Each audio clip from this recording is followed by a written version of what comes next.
keep California cowgirls from vanishing.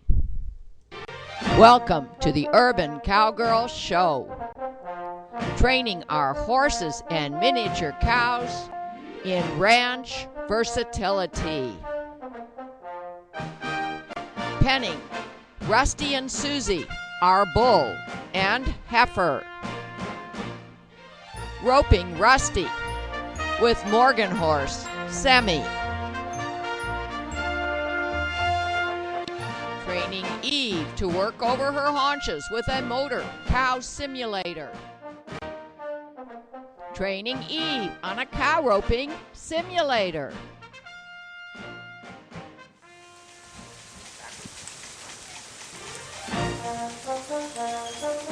Sadie practices over the haunches with an ATV mechanical cow simulator. Pulling slack. And Susie's coming my way because she feels the pressure behind her horns.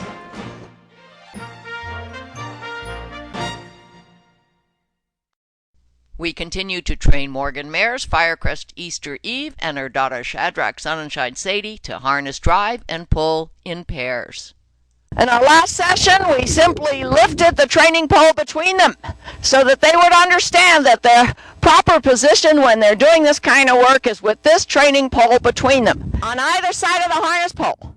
Training harness pole. Now look at Katie's hands. We're trying to figure out, and my cameraman's going to slowly zoom into her hands, how do we control two horses that ultimately will be connected by a pole to go gee and haw, especially if they're not in sync with each other. Let's say Sadie, who's the younger one, who's more likely to get distracted, starts going off in one direction, and let's say Katie wants to use one of the reins that is connected to Sadie's bridle to get her back in sync with her mother, Eve. Well, we're not quite sure yet. The answer to that question is we're not quite sure yet. But you know, much of life is figure out what your questions are and then make sure you seek out the answers. So for today, we just wanted to set them up like this with the lines, the drive lines on. We want them to together feel the training harness pole come up when they are fully harnessed, and if we're feeling good about it, with the quick releases on the front of the training harness pole, we will connect to the metal that's in front of their collars, only in the front. And Aaron Miller, who's right now operating the camera, is going to come over here and pick up the back so that the back of the training harness pole is about halfway up their legs. So maybe even close to where the leg meets the hip. Because ultimately when we have our forecart, that's where we want the pole that keeps the pair of horses connected. That's where we want it to fall on the back legs of the pair of horses. Now remember, this is Sadie. She's not as push button as Eve. I'm going to ask her to back just to straighten her out. Back, back, back. Whoa, good. She really should side pass a little closer, but you know, I'm not going to ask for that perfect position today. And if we can't reach to connect to the collars, I'm okay on that too. Our objective today is just to lift this training harness pole with the two horses fully harnessed and have Katie possibly move forward. Whether or not the harness pole is connected, we'll just move it with the horses. But we'll only do that if we feel it's safe. Okay, here we go. Aaron Miller's coming over here to pick up the back, and we have a chain on it so that he can hold it up with the chain, but not too high, not too low. Katie has long drive lines so she can stay out of the way. I'm going to go in between the two horses now, kind of in between, but not in their path, flea path. As a matter of fact, Aaron, if you hold that side up, you be on Eve's inside, and I'll be on Sadie's inside. There we go. You hold your side. I'll hold mine. Okay, we are up off the ground. Now, This might be a good test. Do you think you can ask them to go forward without one going one way and the other? You can try, but what are we going to do if they go different ways? Well, if they go different ways, you know we've got the lead lines on, so we'll, as quietly as possible, put the training harness pole down and deal with it. Just if we could get 2 or 3 steps in the step direction, boy, would I be excited. Yeah. You know what? If you don't have the cart whip, where is it? It's back there.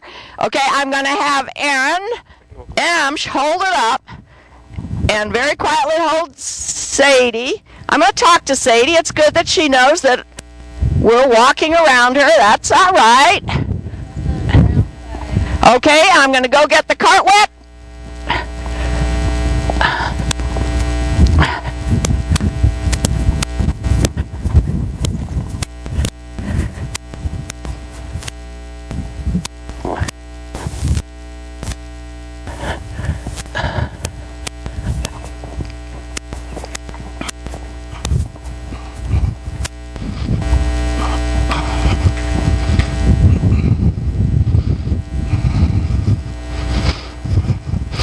It's really a misnomer. It's not a whip. It's just an arm extension. Got a tiny little string-like thing at the end. But just a tap on the hip helps to give forward motion cues. I'm very proud of the way the girls are standing.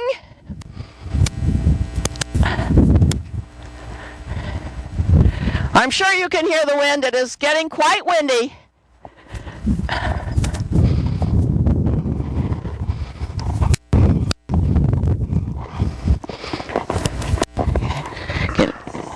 Forward a little bit. Okay. All right, it's up to you, Katie, to give the command. Step up. Step up. Okay, ho. Ho. Ho. You've got the harness pole. Yeah, Katie, Sadie started coming toward the training harness pole. Whoa. Okay, guys, let's put the pole down carefully. Not a lot of noise. Good, good. Sadie started coming toward that training harness pole. When that happened, and Eve went which way? Her butt went out. Okay. We've got a lot of straightening up to do here. Aaron's going to go back to the camera, try to get us in camera's view so we can kind of round out the session. Okay. All right, all right. Eve is the steadfast one here. Should I hold on? Or no? Okay, I'm going to loosen the, take the lead line off. Yeah, we're going to give Sadie a little lesson on ground driving while we're at it. Good, Sadie. And can you stop on your way here and close to the camera, or at least close to... Oh. Okay, just tell me and I'll say it for the camera. When I noticed that the horses were going in different directions, did you do anything with your drive line, Katie? Yeah, I tried to... It's difficult to see which ways they're both going and think about how to switch the reins around. Yeah, and so it didn't really work, right? It's very complicated. She said it was really difficult at that second to figure out which rein was doing what, which horse was going where, and to get control. So boy, do we have a long path ahead to driving in pairs. But as I've mentioned in past shows, I'm in the Small Farmers Journal mailing list. And every quarter when I get the journal electronically, I read every single relevant article, and I have people I can email and ask questions. And that's the way we're going to teach Eve and Sadie to be pairs driving horses here at Minmore Farms. That's all for today. Before we proceed to pull with a 2-horse team, we will purchase a set of team lines which have attachments for cross-check lines. We may also seek spreaders. We are following emailed advice from Doc Hamill, who warned us about potential wrecks due to improper adjustment of the team lines, as well as lack of safety features to keep the cross-check buckles from being accidentally pulled up into the Hames rings or spreader ring. Here's our next session with Sadie in the square pen. Again, it's still predicted to rain, high percentage of rain, so rather than working outside, we brought Sadie, my youngest Morgan mare, into this covered square pen, 44-foot square. We have her all tacked up with nylon tack and ropes and so forth, because, and a side pole on her nose, because it's easier. And we're just training right now. We're not actually farming. We're not actually working. We're doing the training. And the training for pull of this sort is potentially very dangerous. I'm going to read you one of 10 safety tips that were published on the internet by Doc Hamill concerning ways that you can get into serious trouble when you pull with horses. And I chose this one because I've already experienced it, but fortunately didn't have a problem with it. We had enough team members there to control it. Today we only have Sadie here, but ultimately we want her to pull with her mother, Eve. And we have a training harness pole that we use for training. Well, we noticed that when we asked the horses to back, their butts separated. Well, lo and behold, here is what Doc Hamill says in safety tip number 7. Use a butt rope when you ground drive a team. An all too common wreck can happen when a team turns inside out while you are ground driving. Without the traces hooked to a single tree, there are no outside boundaries to encourage the horses not to spread their rear ends apart, especially when backing up. Horses in a team tend to swing their rear ends apart when backing up, and if the rear ends get far enough apart, the lines don't work properly, or at some point, not at all. Then, as the back ends get farther and farther apart, the horses can face one another and pull back or turn inside out and become tangled in the lines. They commonly tear up each other's mouths with the bits, break harnesses, and run off in a panic. To avoid such mishaps and wrecks, it is critical that we keep our horses' rear ends appropriately close together at all times, and particularly when backing up. While there are a number of ways this can be accomplished, I prefer to use what I call a butt rope, which is simply a rope of proper length with a strong, safe snap tied on each end. One snap is hooked into the outside bottom hame ring of the first horse with the snap facing inward, just like the other snaps that he talks about in his article. The rope is then threaded through the rear hip strap above the breeching on the outside of the same horse. You pass the rope under this first horse's tail, over to the other horse, and under its tail too. Well, lo and behold, I've done quite a bit of roping in my life, and if a rope gets stuck under a horse's tail that hasn't been properly desensitized, the horse clamps his tail down. So we are going to be working on that with our horses. Get them desensitized, not scared, and just allow that rope to sit under the tail. Working up the outside of the second horse, pass the rope inside the rear hip strap and snap into the outside bottom hame ring with the snap facing inward. Proper adjustment of the butt rope length lets the horses spread their rear ends only about 6 inches to a foot more than they are hitched and working parallel. Well, okay, this is one of the training steps we absolutely need to take. And I'm going to be showing you probably in the next dozen or so shows how we work on each and every one of these concerns that we have delineated by Doc Hamill. And I also am going to be working with Randy Clayton, I hope, Draft Horses for Hire in Santa Cruz. He has agreed to come out here to give me some guidance. He actually uses his draft horses for carriage drives and for logging. And he understands all of the vernacular, the vocab concerning the tack that we need to yet get, especially to drive in pairs. And he gave me some advice of what to look for at the expo. I'm going to the Western States Horse Expo next weekend. He advised me to definitely get leather and not biothane.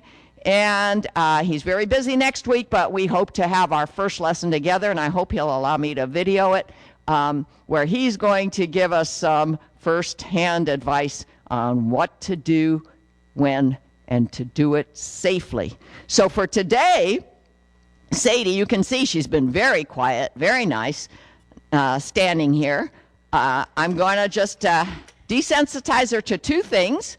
We are going to drive her just a little bit, but I'm going to put a lead rope on her head this first time here in the square pen, in a long time that she's been in here.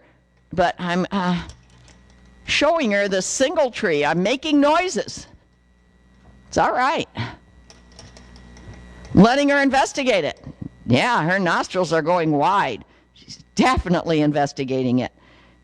It's just a piece of ABS with some bolt eyes in it and a chain.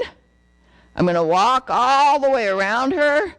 She doesn't have blinders on, so she can see me clearly, but you see, she chooses to bring her forequarters towards me because she wants to keep an eye on this thing.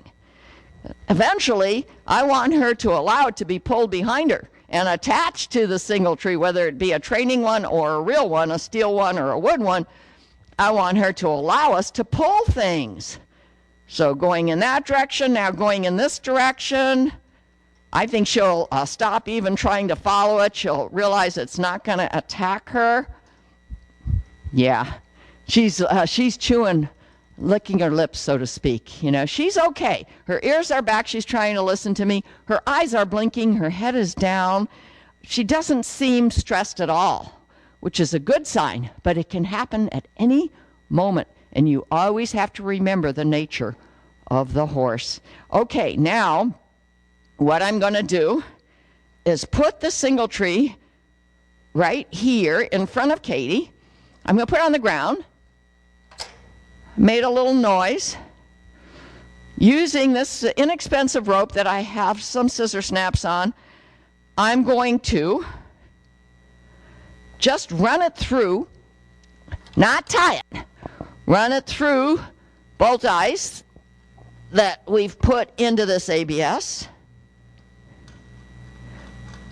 making a little noise. Now, if Sadie gets upset, there's no tie here, and it's a thin rope. It should go right through the bolt eye. I'm going to walk around here. I'd actually prefer to have a fourth person. I have a cameraman and the two of us. I always like to have a fourth person in case of trouble. Okay, now all I want Sadie to do, I'm going to reach down now, and we're not going to move today. We're just going to let her feel this lightweight ABS single tree. It's off the ground, you see. I hope my cameraman can zoom in on that to show you how we're doing this as safely as we can. Again, if she runs off for any reason, I'll have to drop the single tree, but the lines will pull right through the bolt eyes, and if they don't get wrapped around anything, we'll be okay. Okay, that's all I want to do with the single tree. So I'm going to put it back down, pull the lines through.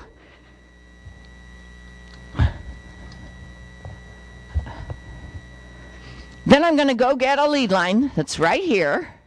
I'm going to disconnect these simulated tug straps so we have less tack to worry about if there is bolting. And my horses are ranch versatile, and I've roped off all three of them, and we have put croupers under all their tails. So I really don't expect to have trouble, but I don't make any assumptions. So what I'm going to do is I'm going to take this yacht rope long lead line. It's 12 foot long. I'm going to show it to you in a moment. Let her see it.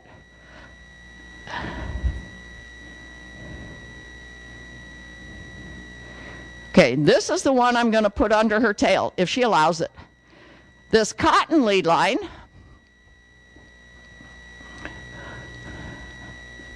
I'm going to just hook up to her rope halter, which is on her head. And why? Even though we don't have a fourth person here to hold it, it would be something we could grab if she did bolt. Grant you it's something she could also get hung up in. That's why we're not doing a whole lot today. We just don't have a safe enough crew. We need at least 4 people for this kind of training, and we don't have it today. Okay, now I'm going to slip knot here.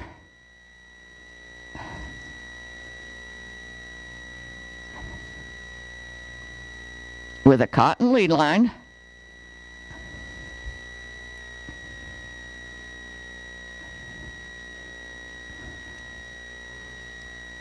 It's all right. You see something got her attention. We have windows here. There's a barking dog outside. Remember, this is an urban rural setting. We're close to neighbors. And now, look at that. Are you getting that, cameraman? Please zoom in on this concern that we're getting from Sadie. Be aware. Watch the body language of your horse. It's all right. It's all right. It's all right. Right now, she's only on lead line control, but if I need to, I can grab that lead line on her rope halter and gain control. We've also closed all the doors here.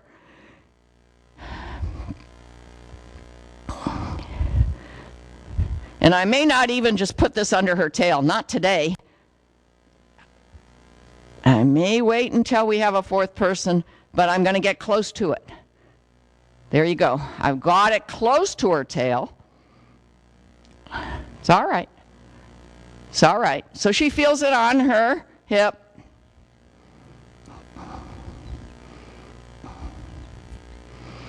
And you know, I really am tempted to do it, but I'm not going to do it because something spooks her. If she clamps that tail down, and I grant you this is a small area, but it's still dangerous if you have a spooked horse in any area.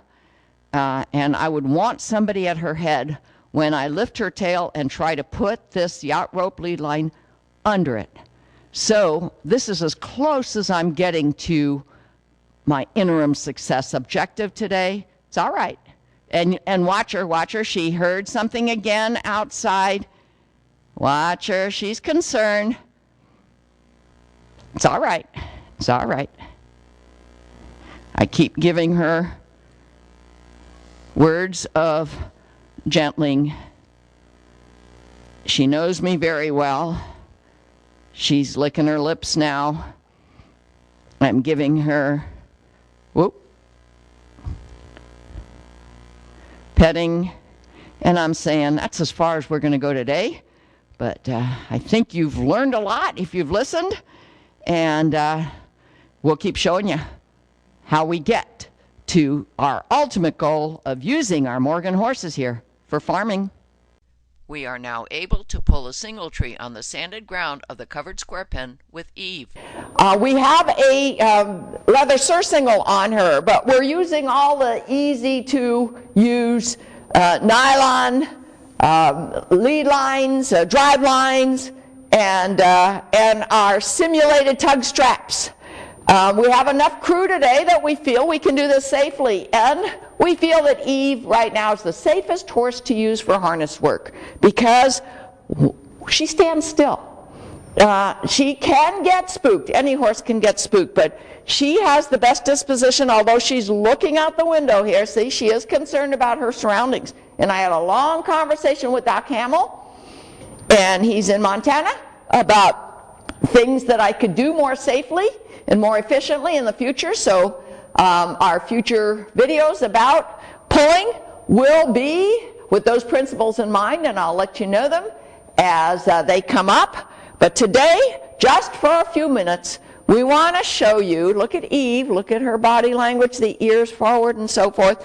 We want to show you how we're going to continue to train all 3 of the horses, but Eve first and primarily to pull. And eventually, Eve is going to be our first horse to pull the harrow. And my cameraman is going to show you that we've brought the harrow here so that the tines can be pulled in this deep sand here of our square pen rather than out in our deep-rooted grass and we need to get more compost out there, and that's going to take a few months. So that our training can continue, here we are in the square pen, and we're going to drive her, and Erin is going to hold up the single tree, and if Eve is doing well on step up, which Katie's going to ask her to do, Erin's going to pull back a little bit on the single tree. And you see that body language? She is aware of something. There was a deer running up my driveway a few minutes ago. She's very aware of it. Your mom walked by. Oh, okay, and there's somebody walking down the driveway, but you know, they're just aware of their surroundings, so you always have to be aware of their mindset. Okay, Katie, when you're ready, and we do have a new mic system, and I hope we will all appreciate the fact that we now don't have to yell or be too close to the camera. We hope that our mics will make it more comfortable for you to watch our Urban Cowgirl Show videos. Okay? Step up. Step up. Okay, and stop. Oh. Good. I just have a simple snaffle bit, O-ring snaffle bit in Eve's mouth. Okay, and when we step up this next time, Erin, you pull back on the single tree and just go a few steps. Okay? Step up. Pull back. Yeah, she felt it. Okay, ooh. Okay, now we have the single tree hooked to the simulated tugs that are presently hooked to the surcingle. Ultimately, we'll have her collar on, and the tugs will be hooked to the collar. One thing that Doc Hamill told me on the phone the other day, which I wasn't even aware of, is that the pull has to be a straight line pull. So we're going to be doing some things a little differently in our next few training sessions to make sure those tugs stay straight to whatever is being pulled. Now, Erin, if you can put the chain down, let the single tree fall to the ground. Okay, and it's about 2 feet away from Eve. Be ready to pick up that chain if she gets spooked by the sound. Another couple steps. Step up. Step up. Perfect. Whoa. There. That was a good next step on using Firecrest Easter Eve for farming, for pulling, for getting used to all of these spooky objects, and eventually for pulling the harrow. Our cast of characters: Sadie and Eve, Sammy, Rusty and Susie, Heifer Calf Sela. For more information, www.cowgirlchannel.com.